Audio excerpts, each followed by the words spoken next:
سلام دوستان، امیدوارم که حالتون خوب باشه. خوش اومدید به یک ویدیو دیگه. تو این ویدیو میخوایم که وارد محیط دراوینگ بشیم و از فایل هایی که طراحی کردیم نقشه بگیریم. ابتدا یک توضیح مختصر راجع به محیط دراوینگ میدم و سپس میریم سراغ نقشه گیری و آشنایی با این محیط.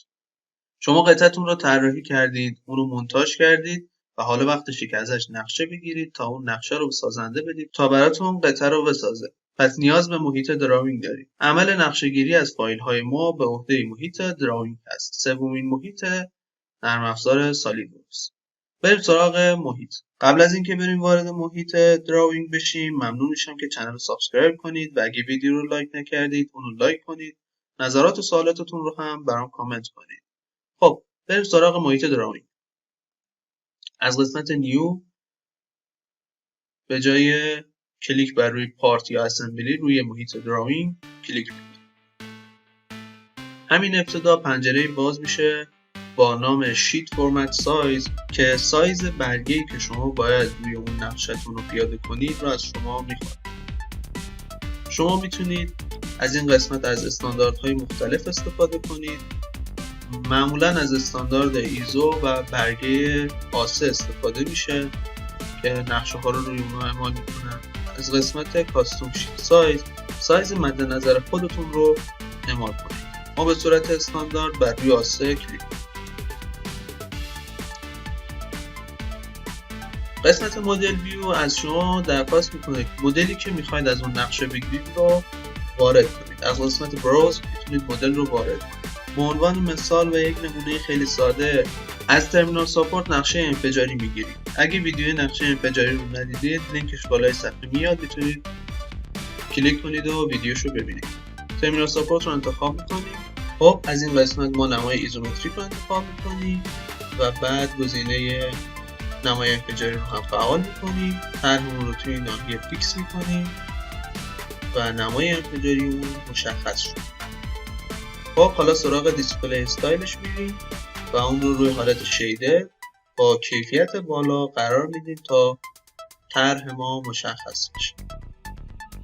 اگه نشانگر موس رو روی مرز این نقشه بیارید، گزینه‌ای برای شما فعال میشه که میتونید اونو جابجا کنید توی صفحه. توی نقطه به نظرم خوبه. حالا ما میخوایم معرفی کنیم که هر قطعه چه نامی داره و چه تعداد از اون قطعه برای این اسمبل استفاده شده. انواع مختلف تیبل ها رو ما داریم که توی این تیبل ها شما میتونید برای سازنده مشخص کنید که چه تعداد سوراخ ایجاد بشه، چه تعداد پین یا قسمت های دیگه یا نحوه جوشکاری، نحوه خمکاری رو میتونید ارائه کنید. ما از قسمت بیل اف متریال این طرحمون رو انتخاب میکنیم. فقط میخوایم پارت ها رو مشخص کنیم. پارت ها رو که بزنیم، گزینه پارت آن بی تیک رو که بزنیم، یک جدول برای شما تشکیل میشه که این جدول رو میتونید توی ناحیه فیکس کنید. مشاهده که کنید شماره قطعه به ما داده، نام قطعه و تعدادش که چند تا قطعه استفاده شده. توی قسمت دیسکریپشن میتونید توصیفات رو بنویسید که چه اتفاقاتی قرار بیفته. خب حالا برای اینکه توی قطعه ما نمایش داده بشه کدوم پارت مربوط به کدوم سطر از جدوله، شما میتونید از این قسمت بالون یا اوتو بالون استفاده کنید. از قسمت بالون به صورت دستی شما یک بالون میزنید مشخص میکنید، ولی اوتو بالون به صورت اتوماتیک خودش معرفی میکنه که هر پارت چه نامی داره و شماره گذاری میکنه.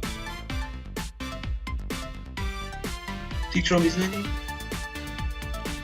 زوم که کنید متوجه میشید. پارت اول ما فریم بود. پارت چهارم ریوت هست که تعدادش 4 تا هست، اینجا برای مشخص کرد. میتونید هر بالون رو هم جابجا کنید به سمتی که خاناتر باشه یا مشخص بشه. سعی کنید در اندازه گذاری و یا بالون گذاری بالون ها یا اندازه ها از کادری که خود قطعه مشخص شده خارج نشه. این نقشه انفجاری بود که قولش رو توی ویدیو قبل دادیم که گفتیم در ویدیوهای آینده خواهیم گرفت. این نقشه انفجاری ترمینال ساپورت. برای تغییرات جدول میتونید رایت کلیک کنید و ادیت شیت فرمت رو بزنید. جدول برای شما اوکی میشه. توی قسمت نیم میتونید نام خودتون رو وارد کنید.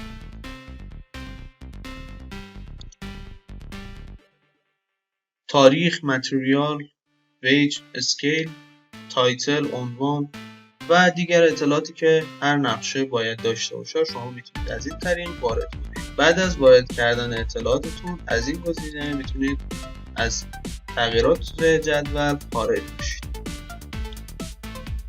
این نقشه انفجاری بود که ما توی محیط دراوینگ از فایلمون گرفتیم.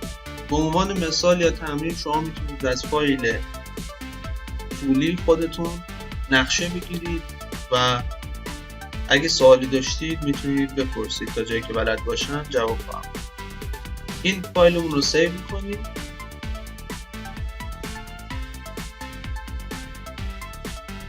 با پسوند دراوینگ سیو میشه. حالا بریم از قطعمون نقشه بگیریم. یه نقشه بگیریم که اندازه داشته باشه، اندازه هاش مشخص باشه.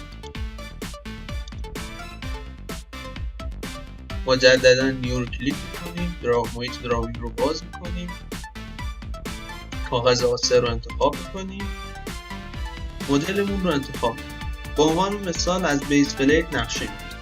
اوپن رو میزنیم. خب ما نمای ایزومتریکش رو برای خودمون وارد میکنیم.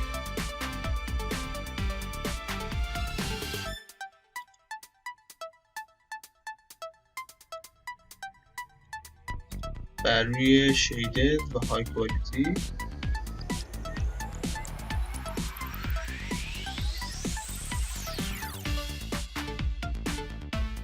اسکیل رو تغییر میدیم تا بتونیم بقیه نماها رو هم وارد کنیم. نمای ایزومتریک رو وارد کردیم. میتونیم خودمون به صورت دستی نماهای مختلف رو وارد کنیم، اما از قسمت استاندارد ویو 3 نمای اصلی رو وارد کنیم.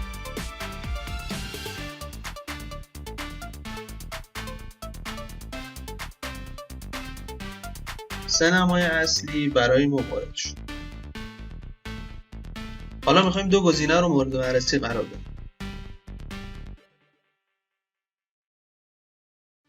حالا از قسمت انوتیشن شما دو گزینه این قسمت دارید: اسمارت دایمنشن، مدل آیتمز.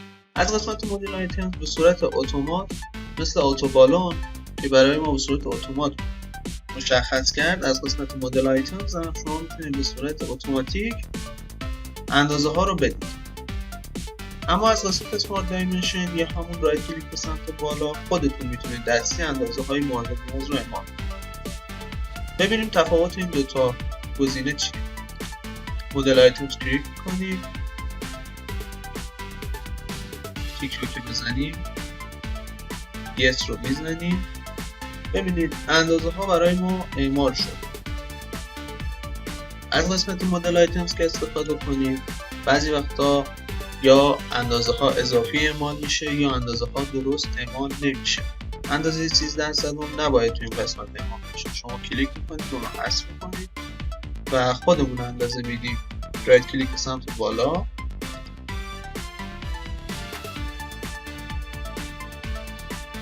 این دو قسمت رو انتخاب میکنید و خودمون اندازه اعمال میکنید. قطر رو تو این نما باید اعمال میکرد، اما قطر ما 125,000 بود، اینجا 13% نمایش داد. این اندازه برای ساخت اشتباهه. پس ما میایم از قسمت تولرانس رقم اشار رو تغییر میدیم. به ما بهش میگیم که تا 3 رقم اشار رو به ما نمایش بده. اگه اعمال کنید تا 3 رقم اشار، اندازه رو به صورت 125,000 نمایش کنید. این اندازه الان درست، هیچ مشکلی هم نداره.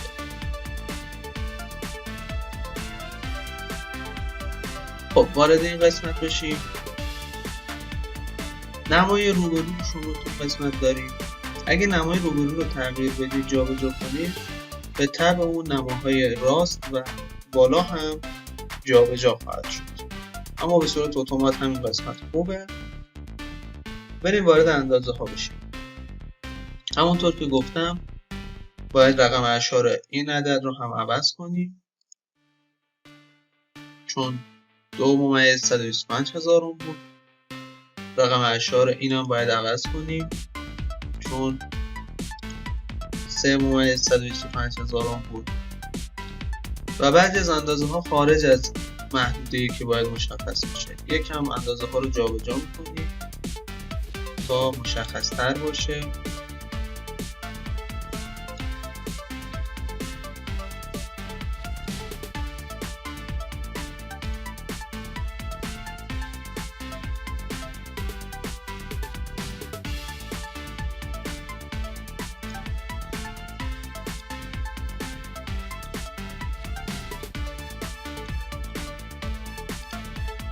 اندازه ها الان مشخص شدن.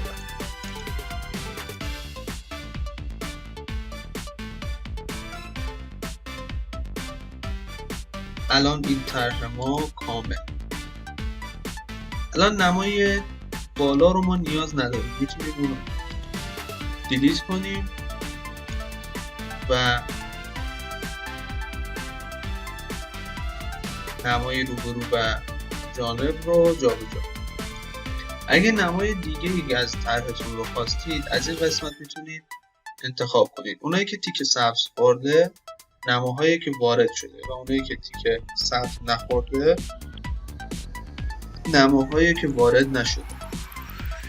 گاهن شما نیاز دارید که نمای پشت یا نمای چپ طرحتون رو اعمال کنید، یا حتی نمای ایزومتریک، تریمتریک یا نماهای دیگر رو اعمال کنید، یا مثل نقشه قبلی اگه فایل اکسپلود داشته باشید نیاز داشته باشید فایل اکسپلودش رو اعمال کنید.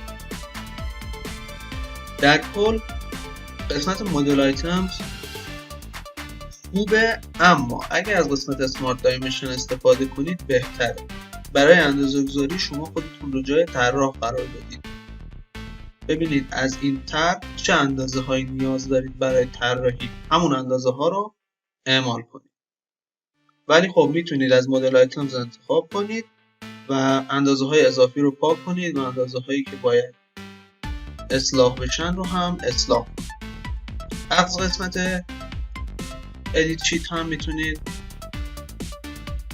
نام، متریال و قسمت های مختلف رو تغییر بدید و همینطور اسکیل نقشه رو ما روی 1:2 قرار دادیم، باید این رو عوض کنیم. اسکیل رو روی 1:2 اعمال کنیم تا اشکالی پیش نیاد.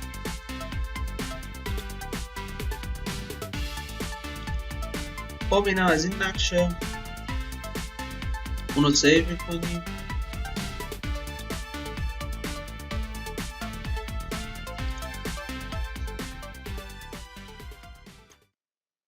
خب این ویدیو هم تموم شد.